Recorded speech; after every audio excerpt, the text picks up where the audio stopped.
Hello, YouTubers, friends, compatriots. Sunni bootlicker shills debt slave serfs, peasants, vassals, and Shia bootlicker shills debt slaves, peasants, serfs, vassals. I'm a useful idiot. Welcome. Today I want to talk about Iraq, and an interesting story for sure. And all the more interesting because when I got it from an American source, basically said Iranian officials will send its neighbors advisors and weaponry, although probably not troops, and that the U.S. was discussing some sort of collaboration with Iran in Iraq.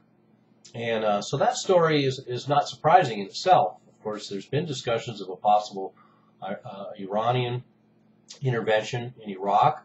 They share a Shia bond with Iraq, and Iran has invested heavily in the state of Iraq over the last 10 years, and Maliki and now Rouhani have a very good relationship.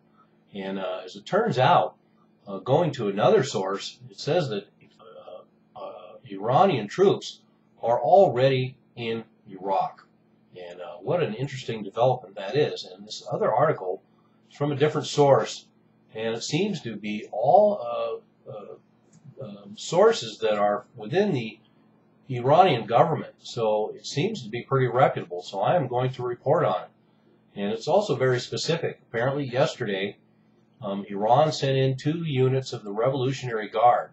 And these are Revolutionary Guards that have been working in the other side of the border from Iraq, within Iran, dealing with their own insurgency there.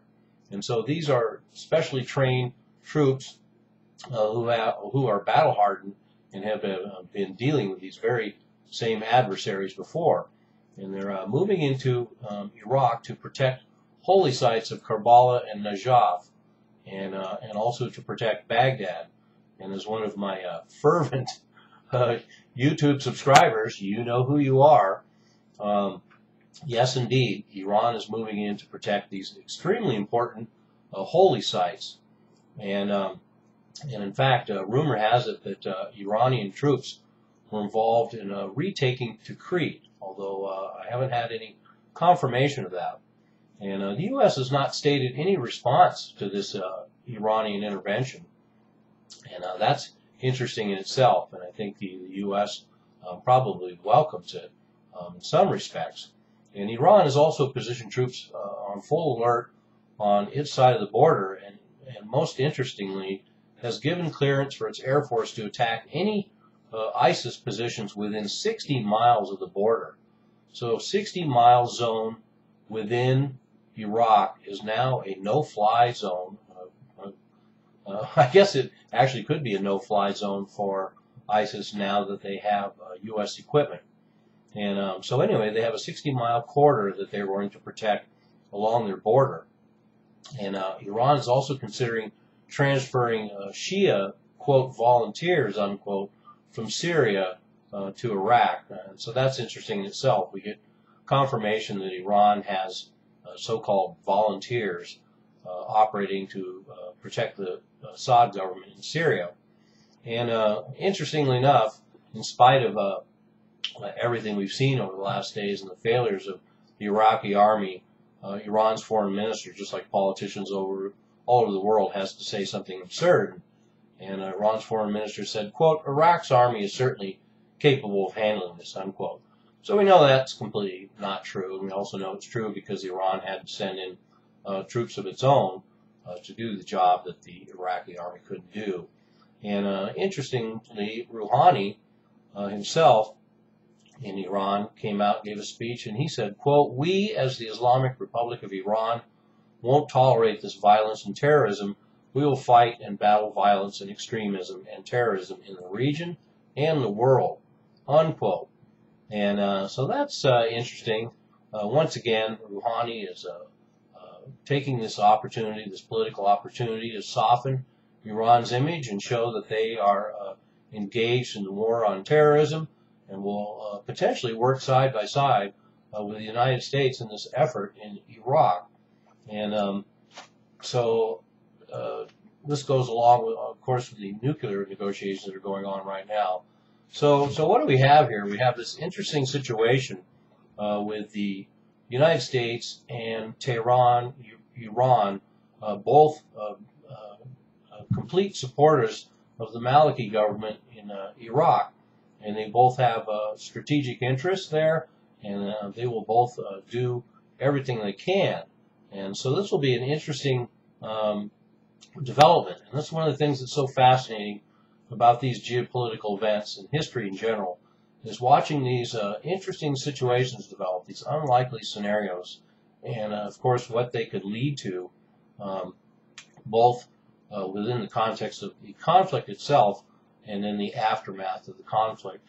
So this could go a long way, certainly, in thawing U.S.-Iranian relations.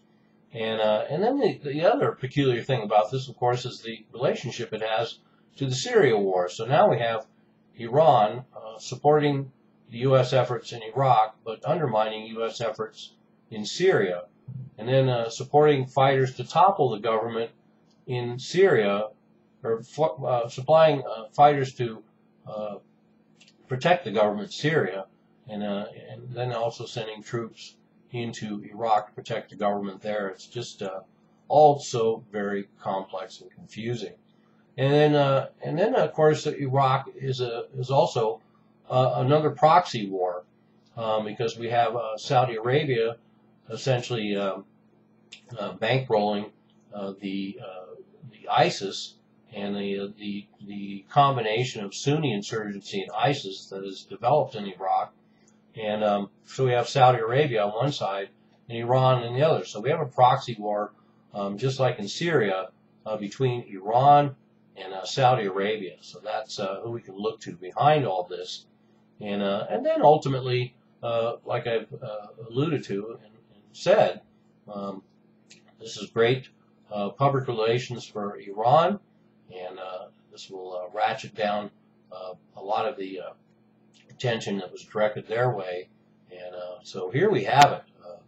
I will be interested to read more about this, because like I say, it's striking how conflicting these reports are, but the details that are coming out are all from official Iranian sources. All the details seem to be fairly specific, and I have no reason not to believe that we now find an Iranian intervention in Iraq. And part of it may be just the fact that the United States doesn't want that to go public, because once again it makes U.S. policy in the region look dubious at best, shall we say. So the plot thickens. I'm a useful idiot. Don't you be one too.